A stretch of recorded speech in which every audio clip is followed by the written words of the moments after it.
28-year-old Adam Matos was born in Philadelphia, Pennsylvania.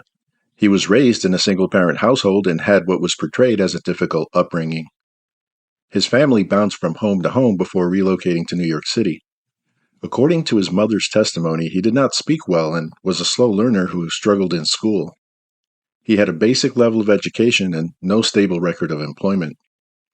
Court records in Pennsylvania show Matos had been arrested numerous times for harassment, theft, burglary, trespassing, assault, and driving under the influence. He pleaded guilty to some of the charges and others appear to have been dismissed. He had been looking for work as a disc jockey and male model when he and Megan met in their late teens and began an on-again, off-again romantic relationship. They eventually had a son together who was born in 2010, and for the sake of the child, he and Megan reunited, and Matos was welcomed into the Brown family home. Matos was depicted as very quiet and withdrawn, a caring father but prone to angry outbursts. Megan and Matos had significant differences in how they wanted to raise their special needs son. Megan was patient and protective while Matos was quick to physically punish. These differences led to volatility in the relationship and frequent arguments. The arguments were to the extent that Mr. Brown often had to intervene to break them up. Eventually, the couple broke up, but Adam remained in the household. Megan's step-grandmother, Linda, seemed to have a fair relationship with Matos and suggested to him he attend parenting classes, to which he appeared open. She also advised that perhaps he should find work to help boost his struggling self-esteem. Despite a deteriorating relationship between Matos, the Browns, and daughter Megan, and in order to ensure there would be no family law complications, the Browns decided to extend Matos an offer to relocate with them to Florida. Matos accepted. In a deposition, Megan's step-grandmother referred to Matos' presence in Florida as, quote, a necessary evil for the Browns, end quote.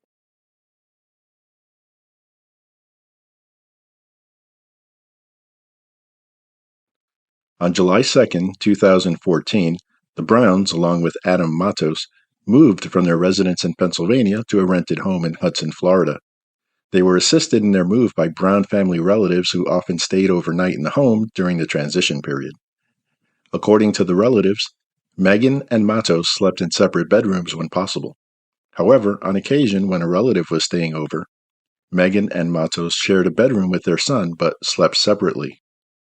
Megan was able to find work as a bartender at a local pub called the Fisherman's Shack. Matos found a job working in a kitchen but was terminated after a brief stint. The Browns had discussed with Matos his requirement to be self-sufficient, to work and help pay rent and living expenses, so the termination caused problems in the household. According to court records, it was very difficult for the Browns to get to know Matos, as he spent the majority of his time isolated in his bedroom, playing video games. He was asked more than once to find work and pay rent, which he did not, and at one point there was a confrontation with Mr. Brown about this. Meanwhile, Megan was off to a fast start at work. She was well liked by staff, made friends easily, and caught the eye of a regular patron named Nick Leonard, a carpenter and landscaper by trade. Megan and Nick struck up a friendship and would often talk about their dreams and aspirations. He thought Brown's home situation was strange, but didn't appear to be concerned about Matos at the time.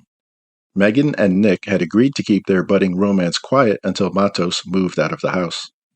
A neighbor who was interviewed by a local newspaper said of Nick, "He came over to do some work for me one day. He told me he found the girl of his dreams and he showed me her picture." Nick was smitten with Megan. Back at the Brown residence, the arguments between Megan and Matos were increasing in frequency. The relationship between the elder Browns and Matos was also in decline, and by the end of July there was serious tension in the household. Mr. Brown felt that Matos was unwilling or unable to find work. Megan felt that he was too much of a disciplinarian with their special needs child. And Matos was jealous that she had made a new set of friends with whom she had gone out, while he stayed at home to care for Tristan. Matos felt like a stranger in a strange land, with no support system of his own, and struggling with the loss of dignity that comes with having to rely on the financial and material support of others. 7719 Hatteras Drive appeared to be a powder keg, in search of a spark.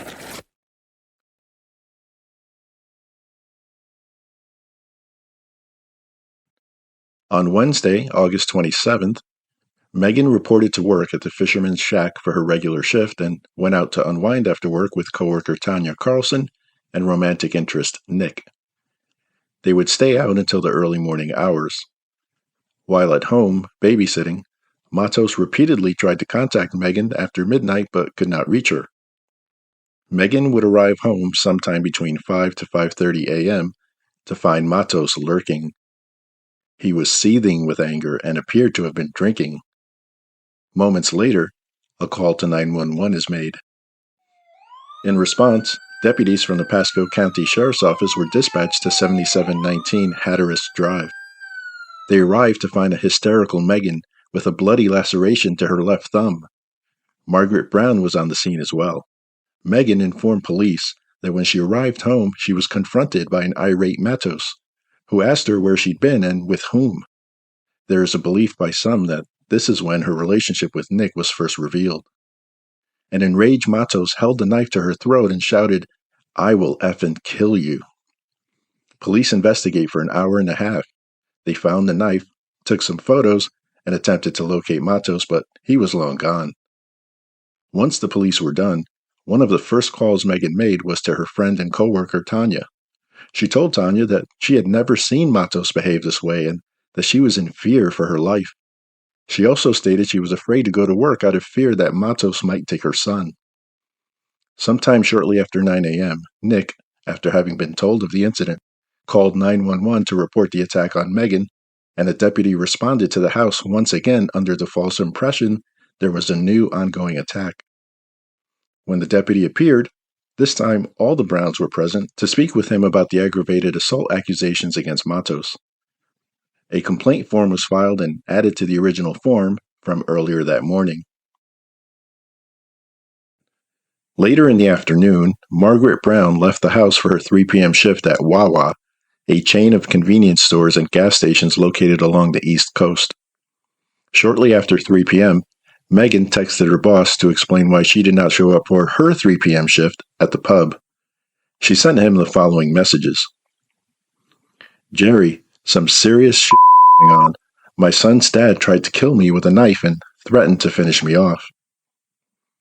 She told him Matos fled the scene, that police were looking for him, and her next message was, "I'm afraid they won't find him in time and he's going to come back and finish me off." Her boss would be the last person to ever communicate with her. As the sun sets, all appears to have settled in the neighborhood. At 11 p.m., Margaret leaves her job at Wawa and heads home. She has a 15-minute commute. However, at roughly 11:45 p.m., a man out for a stroll through the neighborhood reports hearing something unusual.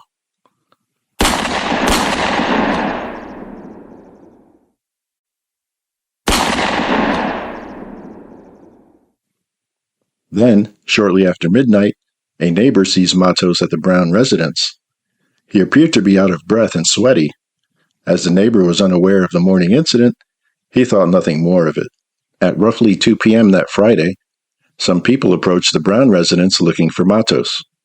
He had placed an ad on Craigslist offering to sell some of the Browns' property as well as their purebred puppies. These buyers were interested in the family TV but left after Matos refused to let them into the home to inspect it. 1 hour later, at 3 p.m., both Megan and Margaret failed to show up for their respective shifts. Between 4:15 and 4:30, 5 of Margaret Brown's dogs were purchased for $50 each from Craigslist buyers. Between 5 and 7 p.m., Matos has pizza delivered to the Brown residence. At 11:48 p.m., Matos drives the family van to Walmart and buys a shovel. The weekend goes by, and on Monday, September 1st, Labor Day, Matos asks the neighbor for a ride to the grocery store to go shopping. He claims he cannot use the van because it has a flat. When asked where the Browns are, he tells the neighbor the Brown family flew to West Virginia to take a vacation. They took a cab to the airport and left him alone to watch the house. Later in the evening, Matos orders another pizza to the Brown residence. The delivery driver detects an awful smell around the house and observes a small child with Matos.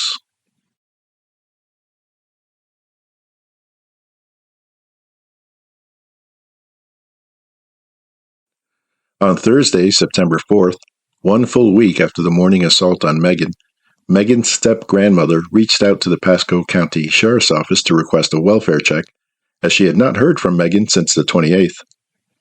Police responded and found a horrific murder scene.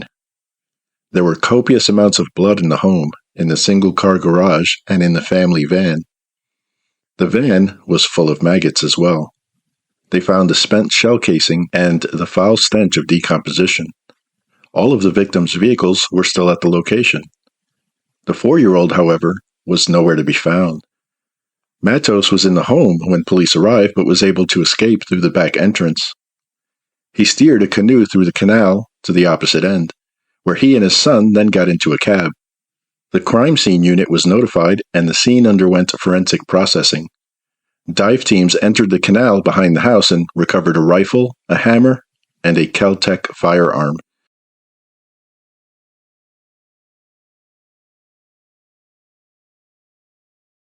A short while later, as police were searching along Old Dixie Highway about 1 mile north of the murder scene, one of the sergeants smelled something horrible and saw birds circulating.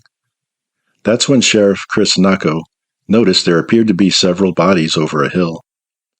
They approached and discovered 4 human bodies piled one on top of the other and badly decomposed. One of the female victims was found wearing a red Wawa employee apron. Her hands were tied and she had a bag over her head. She was identified as Margaret Brown. The other bodies were those of Gregory Brown, Megan Brown, and Nicholas Leonard. A massive manhunt was launched for Adam Matos. Since they had not found the 4-year-old boy, an Amber Alert was created as well. It worked. A cab driver called police and reported he had driven a man and a small boy to the Greyhound bus terminal in downtown Tampa. There, witnesses said they'd seen Matos at the bus station around midnight, asking about fares to Miami. The next available ticket wasn't until 6 a.m., so he headed to a nearby hotel. But which one? Their first stop was the Floridan Palace, also the shortest distance from the terminal. There, they caught a break. Matos had checked in under his own name and called the front desk at least once, asking how to connect to the internet. Staff notified police, and the SWAT team gathered in the lobby. The SWAT team realized he was with a small boy, so they tricked Matos into coming outside and apprehended him without incident. They arranged for an investigator who specializes in talking to autistic children to interview the boy, as they were not sure whether he might have witnessed the killings. The boy was unharmed and he was returned to family.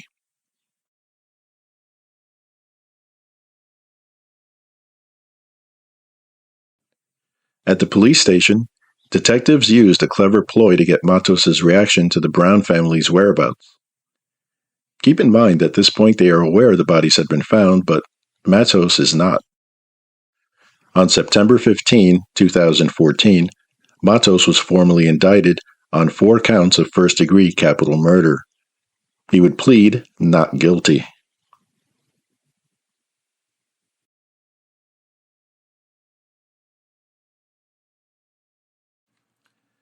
Based on evidence, police records, and witness accounts, including the testimony of Matos' 4-year-old son, detectives were able to piece together what occurred at the Brown residence on the night of August 28th.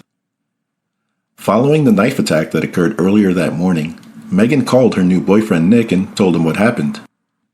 Nick grabbed his Kel-Tec firearm and immediately went over to the house to help protect the Browns. Little did they know that Adam was nearby, keeping his eye on what was happening at the home. At some point late in the evening, Adam snuck into the residence and, armed with a hammer, headed upstairs towards the bedroom he once shared with Megan.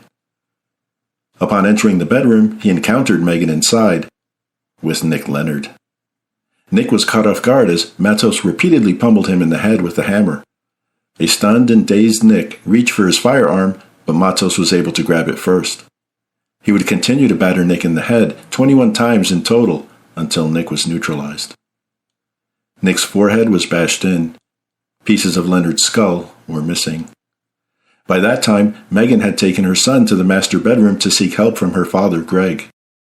Greg was a hunter and had a collection of rifles.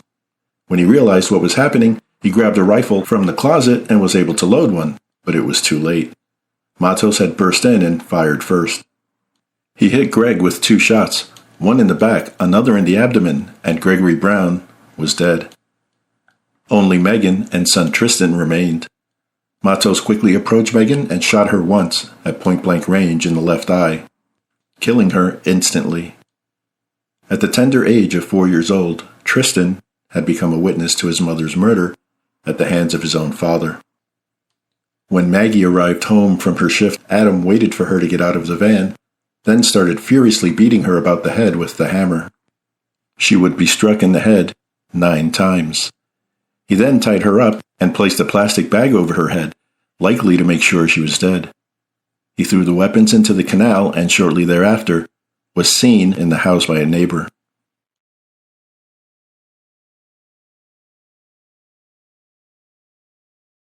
On the morning of August 28th, 2014, this defendant, Adam Matos, threatened to kill the mother of his child, Megan Brown. And then later that day, he made good on his threat, came back and killed her parents, Greg and Margaret, and her new boyfriend, Nicholas Leonard. Good morning, ladies and gentlemen. I introduced myself. Some of you, I think, I introduced myself to twice in the past few days, but my name is Brian Sarabia, and together with Chris LaRusso and Joseph Longhorn, we are going to prove to you beyond a reasonable doubt that this defendant is guilty of murdering Megan Brown, Margaret Brown, Greg Brown, and Nicholas Leonard. Now, opening statement is my opportunity to give you sort of a table of contents of what we expect the evidence is going to show in this case. And if this case was a book, the title of the book would be, "I Almost Got Away with It." And after you hear from all the witnesses and see all the evidence in the form of pictures, and videos, and audios, we're going to ask you to find this defendant guilty of murder in the first degree. Good morning, ladies and gentlemen. Good morning. Ladies and gentlemen, this case is not the case of revenge that the state portrayed in its opening statement. This case is about self-defense. Adam Matos met Megan Brown about 13 years ago in the state of Pennsylvania when he was 19 and she was 18. They had an on-again, off-again relationship. In 2009, she became pregnant. Adam was thrilled. He planned to be the father he never had. As the birth of the baby drew near, however, Megan told him that he was not the baby's father, and she broke up with Adam.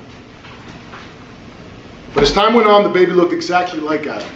A paternity test determined that Adam was the father. Adam dearly loved and loves his son and wanted to be a part of his life. Be that as it may, this conflicted with plans that the Browns had made. They were going to leave Pennsylvania and move to Florida with their daughter and grandson. They couldn't take Tristan out of Pennsylvania without Adam's permission. They decided to invite him to move to Florida with them. Megan reconciled her relationship with Adam. They were going to be a family. Adam believed that. He helped with the moving. Greg Brown had a bad back. Adam helped unload all the boxes and furniture and contributed to the unpacking and cleaning of the new home. Adam began to feel like he was a part of the Brown family. However, once they moved in, the Browns' attitude toward Adam changed. He had to immediately get a job and pay $740 a month toward rent and other expenses. If not, he would have to move out. He found a job at Denny's about 4 miles from the house. A kind neighbor gave him money to buy a bike for the commute.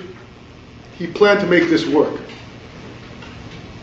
Within weeks, though, Megan began a relationship with Nicholas Leonard, laying the foundations of a very unstable triangle. Fast forward to Wednesday, August 27, 2014. Megan stayed out all night. Adam days earlier found out that Megan had been involved with Nicholas Leonard. Adam was upset, and he did call Megan several times that night. Actually, Adam also talked with Nicholas Leonard on this night. Nicholas texted him, and they talked on the phone 2 to 3 times for about 45 minutes. Adam was upset because Megan had been telling him that she was not in a romantic relationship with anyone. She had been playing constant games with him. They were broken up and they weren't broken up. During the last week, she would sleep in Tristan's room, but as recent as 2 days prior, she slept with Adam. This is what was going through Adam's sleepless mind at 5:30 a.m. when Megan came home. This is what led to the argument that morning prior to her calling 911. He wanted to know where he stood. Adam had left his family and friends and all that he knew in Pennsylvania to move 1,000 miles to Florida, and all he wanted to know was where he stood. After Adam left the house on the morning of August 28, Megan eventually reached out to Nicholas Leonard. The opportunity arose to eliminate the third wheel. The prosecution argued that Adam Matos killed 4 people out of a fit of jealous rage when he discovered Megan had a new love interest. Prosecutors added that, if convicted, the state wants Matos executed. The defense claims that Adam Matos killed 4 people in self-defense, as it was the new love interest, followed by each family member who wanted him dead and attacked first. Adam Matos was convicted on November 16, 2017 on 4 counts of first-degree murder and will serve the remainder of his life in prison without the possibility of parole. The jury could not come to unanimous agreement on the death penalty as one lone juror dissented. Pinellas Pasco Circuit Judge Mary Hansel had a few choice words for the convicted murderer, Adam Matos. That means one person on that jury felt enough sympathy, mercy for you that they decided that you did not deserve the death penalty. So for that, I don't have to make that decision. It's not something that I ever wanted to do or wished to do. But if there was ever a case that I've ever heard that 12 people would have decided that death was appropriate, this is probably it. But that's their decision. I believe wholeheartedly in the judicial system, and I believe that those 12 people made up their mind, and that sentence will be imposed on you. But I also agree with the victims in this case. This was the most selfish, self-centered, evil thing that I've ever heard. You will never, ever be released from prison.